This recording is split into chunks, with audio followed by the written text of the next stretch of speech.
ഒരുപാട് ചിന്തിച്ചിട്ടുണ്ട്. എന്ന് മാത്രമല്ല എനിക്ക് തോന്നിയിട്ടുള്ളത്, ഇപ്പോൾ ആർട്ടിസ്റ്റിന് ബെഞ്ച് മാർക്കുകൾ വയ്ക്കാൻ പറ്റില്ല. കലാകാരന്മാർക്ക് ബെഞ്ച്, അത് ആക്ടിങ്ങിൽ മാത്രമല്ല മ്യൂസിക്കിൽ ഒന്നിലും പറ്റില്ല.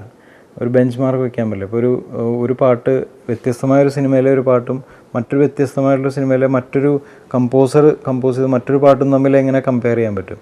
കമ്പയർ ചെയ്യാൻ പറ്റില്ല. പക്ഷേ ആകെ ചെയ്യാവുന്നതെന്ന് വെച്ചാൽ ആ ക്യാരക്ടറിനോട് ആ ആർട്ടിസ്റ്റ് എന്തുമാത്രം നീതി ജസ്റ്റിഫൈ ചെയ്തു എന്നുള്ളത് തന്നെയാണ് ഇപ്പോൾ ഈ അവാർഡുകളിലൊക്കെ കാണാൻ കഴിയാവുന്നതെന്ന് തോന്നുന്നു. ഒരു കൺസിസ്റ്റൻ്റ് ആയിട്ട് ഈ സിനിമയോട് മൊത്തത്തിൽ ആ ക്യാരക്ടറിനെ ഇയാൾ എങ്ങനെ സ്വാംശീകരിച്ചു എന്നുള്ളത് തന്നെയായിരിക്കാം ഒരു അവാർഡിൽ നോക്കേണ്ടത് എന്നുള്ളതാണ് എനിക്ക് തോന്നുന്നത്.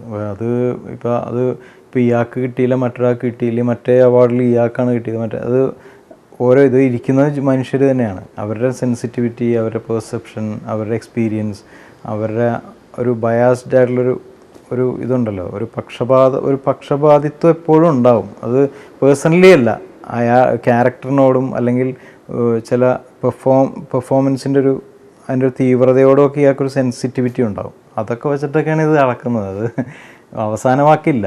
നമ്മൾ പറയാണ് ഇപ്പോൾ ഇന്ന ആൾക്ക് കിട്ടി, നമ്മൾ ഇവിടെ നിന്ന് പറയുകയാണ് ഇല്ല അയാൾക്കല്ല കൊടുക്കണ്ട ഇയാൾക്കാണെന്ന് പറയുന്നതിൽ അർത്ഥമില്ല ശരിക്കും. പാട്ടുകൾ സിനിമയിൽ ഇപ്പോൾ പണ്ടത്തെ പോലെ ഇല്ല എന്നുള്ളതാണ്. പണ്ട് സിനിമയിൽ 10-9 പാട്ടുകളുണ്ടായിരുന്നു. ഇപ്പോൾ 3 പാട്ട്, മാക്സിമം 4 പാട്ട്, 2 പാട്ടുള്ള സിനിമകളുമുണ്ട്. പക്ഷേ പാട്ടുകളുണ്ട് എന്നുള്ളതാണ് ആശ്വാസം. അതുമാത്രമല്ല, പാട്ടുകൾ വേണമെന്നില്ലാത്തൊരു മേഖലയാണ് സിനിമ, ഒരു മാധ്യമമാണ് സിനിമ. പാട്ടുകൾ നിർബന്ധമൊന്നുമില്ല സിനിമയിൽ. കാരണം നമ്മൾ നോക്കിയാൽ അറിയാമല്ലോ, ഇപ്പോൾ ഒരു വേൾഡ് സിനിമയിൽ ഒരുപക്ഷെ ഇന്ത്യൻ സിനിമയിൽ മാത്രമായിരിക്കും ഗാനങ്ങളുള്ളത്.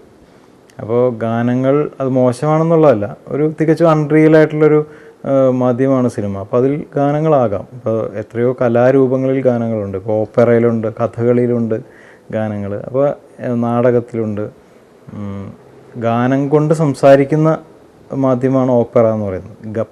പാടിക്കൊണ്ടാണ് സംസാരിക്കുന്നത്. അപ്പോൾ അങ്ങനെ ഒരുപാട് ഇമാജിനേഷൻസ് ഒരുപാട് വരുന്നൊരു മേഖലയാണ് കലാരംഗം എന്ന് പറയുന്നത്. അപ്പോൾ പാട്ടെന്ന് പറയുന്നത് തികച്ചും, പിന്നെ പാട്ടുകൾക്ക് വേണ്ടി സിനിമ ഉണ്ടാക്കുക എന്നുള്ള പ്രാക്ടിക്കലല്ല, സിനിമയ്ക്ക് വേണ്ടി പാട്ടുണ്ടാകുക എന്നുള്ളതാണ്. അപ്പോൾ മഹേഷിൻ്റെ പ്രതികാരത്തിൽ 4 പാട്ടുണ്ട്. 4 പാട്ട് മഹേഷിൽ വേണമെന്നുള്ളത് കൊണ്ടുണ്ടായതാണ് അല്ലേ. ഇപ്പോൾ ലീലയിലൊരു ടൈറ്റിൽ സോങ് മാത്രമാണ്, പക്ഷേ അതിൽ ഇപ്പോൾ ഒരു 3 പാട്ടും കൂടി ആവാമെന്ന് വിചാരിക്കുന്നതിൽ കാര്യമില്ലെന്നുള്ളതാണ്. ഒരു ഓൾട്ടർനേറ്റ് മ്യൂസിക് എന്ന് പറയുന്നത് എൻ്റെ ഒരു സ്വപ്നമാണ്. അതിനുവേണ്ടിയാണ് ശരിക്കും ഡൗൺ ടു എർത്ത് തുടങ്ങിയത്, ബാൻഡ് തുടങ്ങിയത്. അതിൽ പറഞ്ഞ പോലെ ഇങ്ങനെ കുറച്ചൊരു നമ്മളെ ചിന്തിപ്പിക്കാൻ പ്രേരിപ്പിക്കുന്ന പാട്ടുകൾ എന്നുള്ളൊരു ഐഡിയ തന്നെയാണ്. അപ്പോൾ പരിസ്ഥിതിയെക്കുറിച്ചും പ്രകൃതിയെക്കുറിച്ചും, പുഴ, നദി, അല്ലെങ്കിൽ വെള്ളം, മണ്ണ്, പൊളിറ്റിക്സ്, രാഷ്ട്രീയം, സാമൂഹ്യ ചുറ്റുപാടുകളെക്കുറിച്ചും ഒക്കെ ചിന്തിക്കാൻ പ്രേരിപ്പിക്കുന്നൊരു ഇത് തന്നെയായിരുന്നു ആദ്യം തുടങ്ങിയപ്പോൾ ഉണ്ടായിരുന്നത്. പിന്നെ പ്രാക്ടിക്കലി അത് പിന്നെ കുറച്ച് ഒരു പിടി സ്റ്റേജസിൽ ചെയ്തു. പിന്നെ പ്രാക്ടിക്കലി കൊണ്ടുപോകാൻ പറ്റാത്തത് കൊണ്ട് പിന്നെ കപ്പ ടി വിയിൽ ഞാനത് ഇത് ഷോക്കേസ് ചെയ്തപ്പോൾ പിന്നെ അത് ആളുകൾ അതിലൂടെ കാണും എന്നുള്ളതാണ്. പിന്നെ ഞാൻ എൻ്റെ സ്വന്തമായിട്ടുള്ളൊരു മ്യൂസിക് ലേബൽ തുടങ്ങി, ഒരു ഓൾട്ടർനേറ്റ് സംഗീതത്തിന് വേണ്ടിയിട്ട്. അപ്പോൾ ഇതിനു വേണ്ടിയൊരു സ്വപ്നത്തിന് വേണ്ടിയാണ്. അത് നമുക്ക് ചെയ്യാവുന്ന കാര്യങ്ങൾ ഇതിലൂടെ ഓൺലൈൻ, ഇപ്പോൾ യൂട്യൂബ് പോലെയുള്ള ശൃംഖലകളുണ്ട്, അതിലൂടെ ആളുകളെ കേൾപ്പിക്കുക, നമുക്ക് പറയാനുള്ള നമ്മുടെ നിലപാടുകൾ പാട്ടിലൂടെ ആളുകളെ കേൾപ്പിക്കുക എന്നുള്ള ഒരു ഐഡിയയാണ് ശരിക്കും അതിലൂടെ കൊണ്ടുവന്നത്.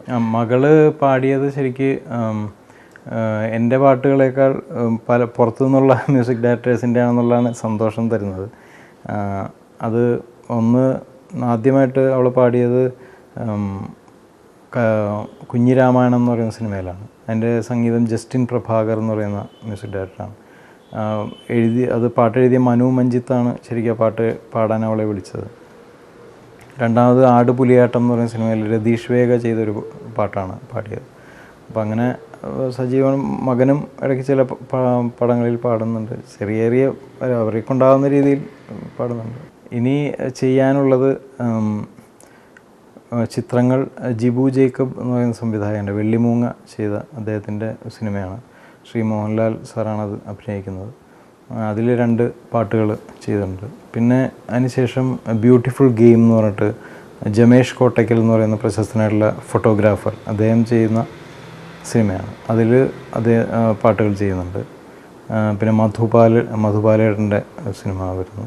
അങ്ങനെ ഒരു പിടി സിനിമകളും ഒപ്പം ഈ പറഞ്ഞ പോലെ സമാന്തരമായി ഒരു സംഗീത മേഖലയിൽ എന്തെങ്കിലും റഫീഖ് അഹമ്മദിനോട് ഞാൻ സംസാരിച്ചിട്ടുണ്ട്, ഈ പറഞ്ഞ പോലെ പരിസ്ഥിതിയെക്കുറിച്ചൊരു ആൽബം ചെയ്യണമെന്ന്. ഇപ്പോൾ കൂടുതൽ പ്രസക്തമായിക്കൊണ്ടിരിക്കുകയാണ് അതിൻ്റെ ചിന്തകൾ. അപ്പോൾ അത്തരം കാര്യങ്ങൾ ചെയ്യണമെന്ന് പ്ലാൻ ചെയ്യുന്നു.